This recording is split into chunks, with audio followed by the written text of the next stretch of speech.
Welcome back to Vadugai 360 channel. இணையதளத்தின் வாயிலாக social medial வாயிலாக பெறப்பட்ட முக்கியமான தகவல்களின் அடிப்படையில் இந்த வீடியோவின் பிணைப்பு உங்களுக்கு சமர்ப்பணம்.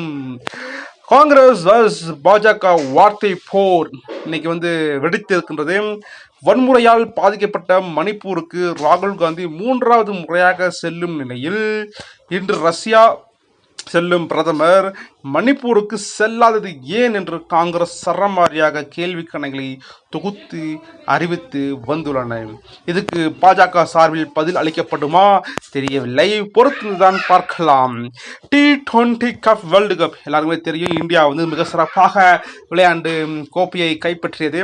அது சவுத் ஆப்பிரிக்கா மண்ணை கவியது. இதன் மூலமாக பிசிசி 125 crore பரிசு தொகுதியாக இந்தியா டீமுக்கு வழங்கப்பட்டுள்ளது. இதில் பயிற்சியாளருக்கு தலா 15 வீரர்கள் உட்பட தலா 5 கோடிகள் வழங்கப்படும் என அறிவிக்கப்பட்டுள்ளது.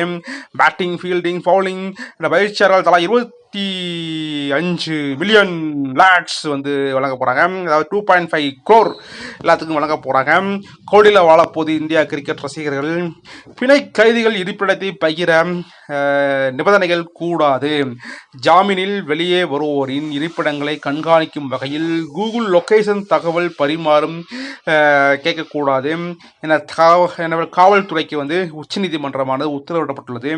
இது தொடர்பான வழக்கில் பிணை கைதிகள் இருப்பிடத்தை பகிர வேண்டும் என்ற நிபந்தனை அடிப்படை உரிமைகளை எதிராக உள்ளதாகவும் கூறியுள்ளது.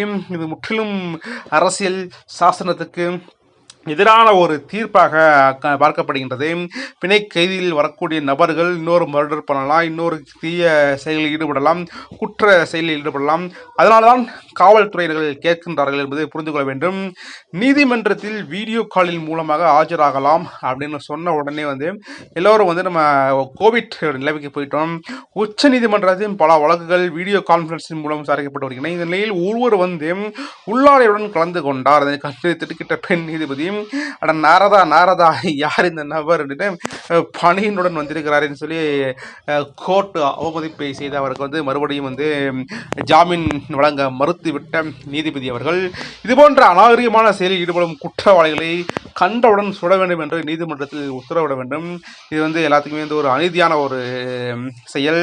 இன்னைக்கு நம்ம அண்ணன் ஆம்ஸ்ட்ராங் அவர்களை படுகொலை தொடர்ந்து சென்னை மாநகரமே ஒரு அனல் பறக்கும் சுழலில் வந்து கொண்டுள்ளன. போக்குவரத்து வாகனங்கள் தடை செய்யப்பட்டுள்ளன. அனைத்து வாகனங்களும் கண்காணிக்கப்படுகின்றன. இதன் ஒரு பகுதியாக சட்ட ஒழுங்கு ADGP டேவிட்சன் தேச சர்வாதம் இடமாற்றம் செய்யப்பட்டுள்ளார். இது இவர் சரியாக செயல்பட்டு இருந்திருந்தால் ஆம்ஸ்ட்ராங்கோட கொலையானது தடுக்கப்பட்டிருக்கும். தமிழகத்தின் சட்ட ஒழுங்கு நிலை குறித்து தேசிய அளவில் ஒரு மிகப்பெரிய கேள்வி குறியானது எழுக்கப்பட்டுள்ளது. சட்ட ஒழுங்கு தொடர்பான ஆலோசனை கூட்டத்தை இன்று மாலை 6 மணிக்கு தலைமை செயலாளர் மீனா ஆலோசனை நடத்தியுள்ளார். தலைமை செயலகத்தில் என்னதான் ஆலோசனை நடத்தினாலும் ஆலோசனை கூட்டத்தில் DGP, உள்துறை செயலாளர்கள், சென்னையின் புதிய காவலர் ஆணையர் ஆகியோர் முக்கியமாக பங்கு பெற்றுள்ளனர். தமிழகத்தில் போதைப் பொருட்கள் குடிப்பழக்கத்தை அறிவே நீக்குமே. ஆனால் இந்த சட்ட ஒழுங்கிலிருந்து தமிழகம் மீண்டு வரும் என்பதில் எந்தவித மாற்று கருத்தும் கிடையாது. கிட்டத்தட்ட A+ ரவுடிகள் மற்றும் கிட்டத்தட்ட 6000த்துக்கு அதிகமான நபர்கள் தமிழ்நாட்டில் இருப்பதாக கணிக்கப்பட்டுள்ளது. இது மிகப்பெரிய ஒரு பொதுமக்களிடம் மிகப்பெரிய ஒரு அச்சத்தை ஏற்படுத்தி உள்ளது என்பதில் எந்தவித மாற்று கருத்தும் கிடையாது. வேங்கை வயல் விவகாரம் நீதிமன்றத்தில் சரமாரியாக கேள்விக்கப்பட்டது. வேங்கை வயலில் பட்டியலின மக்கள் அதிகமாக வசிக்கக்கூடிய நிலையில் மேல்நிலையில் நீர்த்தேக்க தொட்டியில் ஒரு மனித கழிவுகளை கலப்படம் செய்த விவகாரமானது மிகப்பெரிய பரபரப்பை ஏற்படுத்தியுள்ளது. இதன் மூலமாக இந்த வழக்கு உச்சநீதிமன்றம் பொறுப்பு தலைமை நீதிபதி மகாதேவன் முன்னிலையில் விசாரணைக்கு எடுத்துக்கொள்ளப்பட்டது. இந்த வழக்கு 2 ஆண்டுகள் ஆகியும் ஒருவரை கூட கைது செய்யாது ஏன் என்று சென்னை உயர்நீதிமன்றம் மிக சரமாரியான குற்றத்தை ஏற்படுத்திய நபர்களை, அநீதிகளை ஏற்படுத்திய நபர்களை கைது செய்ய வேண்டும் என்று காவல்துறைக்கு மிக கடுமையாக தண்டனை அனுபவிக்கப்பட்டுள்ளது. தலைவர் மு.க.ஸ்டாலின் அவர்கள் வந்து ரங்கராஜா பாண்டேன் அவரோட தந்தை வந்து இறந்து விட்டார். அதனால வந்து அவர் போய் அஞ்சலி செலுத்தி விட்டு வீட்டில் போய் அஞ்சலி செலுத்திருக்காப்புல தலைவர். பட் என்னது இருந்தாலும் மறுபடியும் ஆம்ஸ்ட்ராங் கொலை செய்யப்பட்ட நிகழ்வை வந்து திராவிட கழகம் எவ்வாறு எடுத்துக்கொண்டுள்ளது, திராவிட கழகம் எவ்வாறு அணுகியுள்ளது என்பதில் இதுக்கு ஒரு முக்கியமான சான்றாக பார்க்கப்படுகின்றது.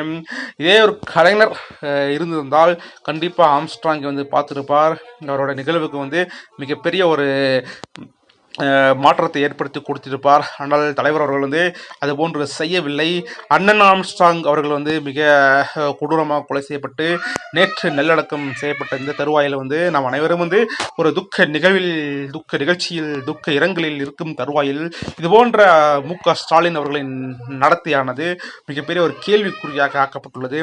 அட்லீஸ்ட் டிஎம்கே சேர்ந்த நபர்கள் யாரும் வந்து பார்க்காத ஒரு நிகழ்வானது இன்று ஏற்படுத்தப்பட்டுள்ளது. இதன் மூலம் என்ன தெரிகிறது என்றால் தலித் எதிராக நடக்கக்கூடிய அனைத்து கொடுமைகளையும், அனைத்து வன்கொடுமைகளையும், அனைத்து செயல்களையும் திராவிட கட்சிகள் வந்து முன்னின்று காய் நகர்த்தி வருகின்றன என்பது அப்பட்டமாக தெரிகின்றது.